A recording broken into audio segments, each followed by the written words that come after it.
സ്വപ്നങ്ങൾക്ക് പ്രായപരിധിയുണ്ടോ? ഇല്ലെന്ന് തെളിയിക്കുകയാണ് കൽപ്പറ്റയിലെ കെ മുരളീധരൻ. 67-ാം വയസ്സിൽ ഉസ്ബെക്കിസ്ഥാനിൽ നിന്ന് മെഡിസിൻ ബിരുദം നേടി തിരിച്ചെത്തിയിരിക്കുകയാണ് ഇദ്ദേഹം. റിട്ടയേർഡ് ബാങ്ക് ഉദ്യോഗസ്ഥൻ കൂടിയാണ് ഈ മനുഷ്യൻ. നമുക്ക് അദ്ദേഹത്തെ ഒന്ന് പരിചയപ്പെടാം. എം കമൽ തയ്യാറാക്കിയ റിപ്പോർട്ടിലേക്ക്. 60 വയസ്സിൽ ബാങ്കിൽ നിന്നൊക്കെ റിട്ടയർ ചെയ്താൽ സാധാരണ ആൾക്കാർ എന്താ ആലോചിക്കുക? ബാക്കിയുള്ള കാലം വിശ്രമിക്കാം. അതും സ്റ്റേറ്റ് ബാങ്ക് ഓഫ് ഇന്ത്യയിൽ നിന്ന് ചീഫ് അസോസിയേറ്റ് മാനേജറൊക്കെ പോലെയുള്ള ഒരു ഉയർന്ന തസ്തികയിൽ നിന്ന് വിരമിച്ചു കഴിഞ്ഞാൽ പിന്നൊരു കരിയറിനെ പറ്റി സാധാരണഗതിയിൽ ആരും ചിന്തിക്കില്ല. പക്ഷേ കോഴിക്കോട് സ്വദേശിയും വയനാട്ടിൽ കൽപ്പറ്റയിൽ താമസിക്കുകയും ചെയ്യുന്ന കെ മുരളീധരൻ ചിന്തിച്ചത് മറ്റൊന്നാണ്. അത് അദ്ദേഹം ചെറുപ്പം മുതൽ ആഗ്രഹിച്ചിരുന്ന ഒരു പ്രൊഫഷനെക്കുറിച്ച്. അതും ചെറിയ എന്തെങ്കിലും ഒരു കരിയർ അല്ല, ഡോക്ടർ ആവണം. 60-ാം വയസ്സിന് ശേഷമാണ് ഡോക്ടറാകാൻ തീരുമാനിക്കുന്നത്. അത് വളരെ ഉറച്ചൊരു തീരുമാനമായിരുന്നു. അതിൻ്റെ ഭാഗമായി ഉസ്ബെക്കിസ്ഥാനിൽ പോയി മെഡിസിനിൽ ഡിഗ്രി എടുത്ത് തിരിച്ചു വന്നിരിക്കുകയാണ് അദ്ദേഹം. ഓർമ്മ വെച്ച നാൾ മുതൽക്കുള്ള ഒരു പാഷനായിരുന്നു. അത് ജീവിതത്തിൽ നിന്ന് ഒഴിച്ചു മാറ്റാൻ പറ്റാത്ത ഒരു കാര്യമായിരുന്നു. 1982 സ്റ്റേറ്റ് ബാങ്ക് ഓഫ് ഇന്ത്യയിൽ ആദ്യത്തെ കാലെടുത്ത് വെച്ചപ്പോൾ തന്നെ ഞാൻ തീരുമാനിച്ചതാണ് 60-ാമത്തെ വയസ്സിൽ ഞാൻ എന്തായാലും സ്റ്റേറ്റ് ബാങ്ക് ഓഫ് ഇന്ത്യയിൽ നിന്ന് റിട്ടയർ ചെയ്യും. അന്ന് തീർച്ചയായിട്ടും ദൈവം ആയുസ്സും ആരോഗ്യവും തരികയാണെങ്കിൽ ഇതിനുവേണ്ടി പ്രയത്നിക്കും. ജീവിതത്തിൽ എന്തായാലും സാധിക്കുമെങ്കിൽ ഒരു ഡോക്ടറായിത്തീരും. 2018 നീറ്റ് എഴുതിയ സമയത്ത് ഡൽഹി ഹൈക്കോടതി ഇടപെട്ട് ഏജിൻ്റെ പ്രശ്നം പറഞ്ഞു. സുപ്രീം കോടതിയിൽ അതിനെ സമീപിച്ച് 2019 അനുകൂലമായൊരു വിധി വന്നു. അങ്ങനെ എൻ്റെ നീറ്റ് റിസൾട്ട് അവർ ഡിക്ലെയർ ചെയ്തു. 2018 ഡിബാർ ചെയ്തെങ്കിൽ കൂടെ 2019 നീറ്റ് റിസൾട്ട് ഡിക്ലെയർ ചെയ്തു.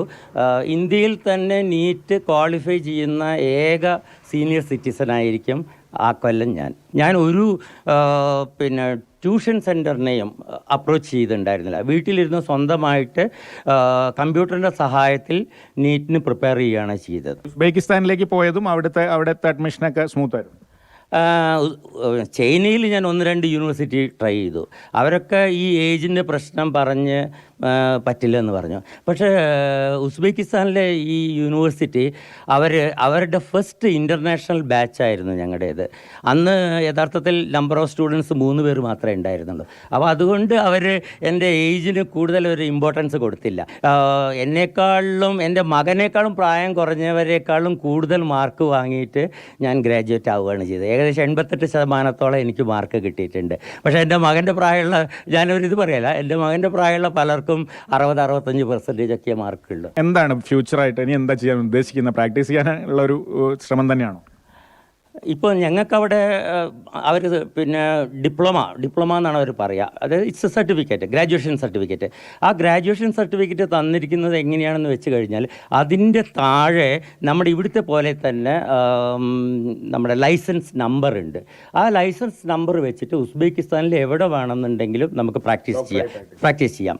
പക്ഷേ ഇന്ത്യയിൽ ഒരു ഫോറിൻ മെഡിക്കൽ ഗ്രാജുവേറ്റ് പ്രാക്ടീസ് ചെയ്യണമെന്നുണ്ടെങ്കിൽ ആദ്യമായി FMG എന്ന് പറഞ്ഞൊരു എക്സാം പാസ്സാണ്. It is not so difficult, it's very easy. അതായത് 50% മാർക്ക് ഉണ്ടെങ്കിൽ യു ആർ എലിജിബിൾ. പിന്നെ അത് കഴിഞ്ഞ് 1 ഇയർ അപ്രൻറ്റീസ്ഷിപ്പ്. ഈ 2 എണ്ണം ഉണ്ടെങ്കിൽ മാത്രമേ ഇന്ത്യൻ മെഡിക്കൽ അസോസിയേഷൻ ലൈസൻസ് തരുള്ളൂ.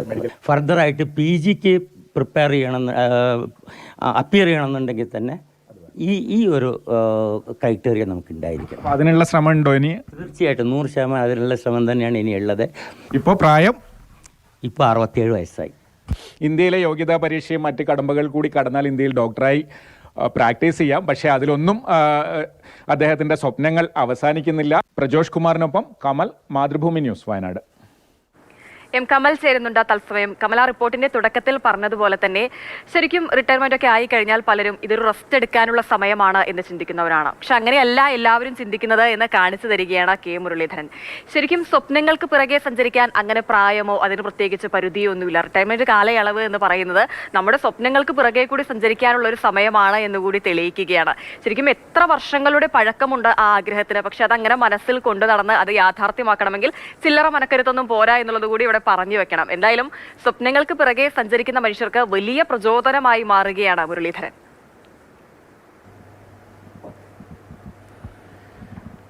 സ്റ്റേറ്റ് ബാങ്കിൽ നിന്ന് ഉന്നത ഉദ്യോഗസ്ഥനായ 60 വയസ്സിൽ വിരമിച്ചു കഴിഞ്ഞാൽ എത്ര ആൾക്കാർ ഒരു പഠനത്തെ പറ്റിയൊക്കെ ചിന്തിക്കും? അതെ. റിട്ടയർമെൻറ്റ് ബെനിഫിറ്റ്സും പെൻഷനൊക്കെ ആയി സുഖമായി ജീവിക്കാം. കൂടിപ്പോയാൽ കുറച്ച് യാത്രകളൊക്കെ പോവുക. ചിലരൊക്കെ ആണെങ്കിൽ ഇത്തിരി സ്ഥലം വാങ്ങി കുറച്ച് കൃഷിയൊക്കെ ചെയ്ത് സന്തോഷമായിരിക്കുക എന്നൊക്കെ വിചാരിക്കും. പക്ഷേ മുരളി സാർ അതൊന്നുമല്ല തീരുമാനിച്ചത്. അദ്ദേഹം ചെറുപ്പത്തിലേ ഡോക്ടറാകണമെന്നായിരുന്നു ആഗ്രഹം. സാഹചര്യങ്ങൾ കൊണ്ട് ബാങ്ക് ഉദ്യോഗസ്ഥനായി. ആ 35 വർഷവും ആ സ്വപ്നം കൈവിട്ടില്ല എന്ന് മാത്രമല്ല, ഈ റിട്ടയർ ചെയ്ത ഉടനെ തന്നെ അതിന് പിന്നാലെ അദ്ദേഹം പോവുകയായിരുന്നു. എനിക്ക് അദ്ദേഹത്തെ കൽപ്പറ്റയിൽ SBI മാനേജറായിരിക്കുമ്പോഴേ അറിയാം.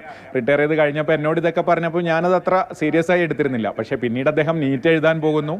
ആദ്യത്തെ വർഷം നീറ്റിൽ അദ്ദേഹത്തിൻ്റെ റിസൾട്ട് തടഞ്ഞു വെക്കുന്നു, ഏജ് ഓവറാന്ന് പറഞ്ഞിട്ട്. പക്ഷേ അദ്ദേഹവും മറ്റാരൊക്കെയോ കോടതിയിലൊക്കെ പോയി. അത് രണ്ടാമത്തെ വർഷം അദ്ദേഹം നീറ്റ് എഴുതി അതിൽ യോഗ്യത നേടുന്നു. പക്ഷേ അദ്ദേഹത്തിന് MBBS ഇന്ത്യയിൽ ചേരാനുള്ള അത്ര മാർക്കുണ്ടായില്ല. അദ്ദേഹം നമ്മളോട് ഇപ്പോൾ പറഞ്ഞത് അദ്ദേഹത്തിന് വേണമെങ്കിൽ BDS കിട്ടുമായിരുന്നു എന്നാണ്. പക്ഷേ അദ്ദേഹം അതിനുശേഷം ഉസ്ബെക്കിസ്ഥാനിൽ പോയി മെഡിസിനിൽ ബിരുദം നേടുന്നു. അവിടെ അദ്ദേഹം പറഞ്ഞത് 80%-ലധികം വലിയ മാർക്ക് നേടിയാണ് അദ്ദേഹം 6 വർഷത്തെ കോഴ്സ് പൂർത്തിയാക്കിയത്. അദ്ദേഹത്തിൻ്റെ മകൻ്റെക്കാൾ കുറവ് പ്രായമുള്ള വിദ്യാർത്ഥികളെ അടക്കം പിന്നിലാക്കിയാണ് അദ്ദേഹം ഈ കോഴ്സ് പൂർത്തിയാക്കിയത്. ഇപ്പോഴദ്ദേഹത്തിന് ആ രാജ്യത്ത് ഡോക്ടറായി പ്രാക്ടീസ് ചെയ്യാനുള്ള രജിസ്ട്രേഷനൊക്കെ കിട്ടിക്കഴിഞ്ഞു. പക്ഷേ ഇന്ത്യയിൽ ഇനിയും കടമ്പകളുണ്ട്. യോഗ്യതാ പരീക്ഷ പാസ്സാകണം. അതിനുശേഷം 1 വർഷത്തെ ഇന്റേൺഷിപ്പൊക്കെ പൂർത്തിയാക്കണം. എന്തായാലും അദ്ദേഹം ആ ലക്ഷ്യത്തിലേക്ക് ഡോക്ടറായി പ്രാക്ടീസ് ചെയ്യുമെന്ന് തന്നെയാണ് പറയുന്നത്. മാത്രമല്ല അതിനപ്പുറത്താണ് അദ്ദേഹത്തിൻ്റെ സ്വപ്നങ്ങൾ. അദ്ദേഹം പറയുന്നത് വൈദ്യശാസ്ത്രത്തിൽ ഇന്ത്യയിൽ നിന്ന് 2 പേർക്ക് നൊബേൽ സമ്മാനം കിട്ടിയിട്ടുള്ളൂ. അത്രയും വലിയ സ്വപ്നങ്ങളടക്കം ഞാൻ കാണുന്നു എന്നാണ്. എന്തായാലും ഈ പ്രായത്തിൽ ഇങ്ങനെ ഒരു സ്വപ്നം യാഥാർത്ഥ്യമാക്കി ഇത്രയും കഠിനാധ്വാനം ചെയ്യുന്ന ആൾക്ക് വീണ്ടും ആ സ്വപ്നങ്ങളെ പറ്റി പറയാൻ തീർച്ചയായും അവകാശമുണ്ട്.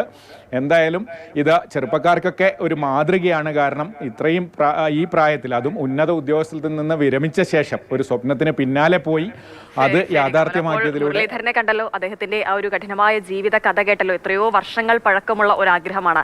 അത് യാഥാർത്ഥ്യമാക്കാൻ കാത്തിരുന്ന വർഷങ്ങളുടെ അളവും എല്ലാം മനസ്സിലായല്ലോ. അപ്പോൾ മനസ്സിൽ എന്തെങ്കിലും ആഗ്രഹമുണ്ടെങ്കിൽ അത് യാഥാർത്ഥ്യമാക്കാൻ അങ്ങനെ പ്രത്യേകിച്ച് പ്രായമൊന്നും ഒരു തടസ്സമല്ല. ഏത് പ്രായത്തിൽ വേണമെങ്കിലും നമ്മുടെ ആഗ്രഹങ്ങൾക്ക് പിറകെ സഞ്ചരിക്കാം, അത് യാഥാർത്ഥ്യമാക്കാം. ഒരു മനക്കരുത്ത് മാത്രം മതി.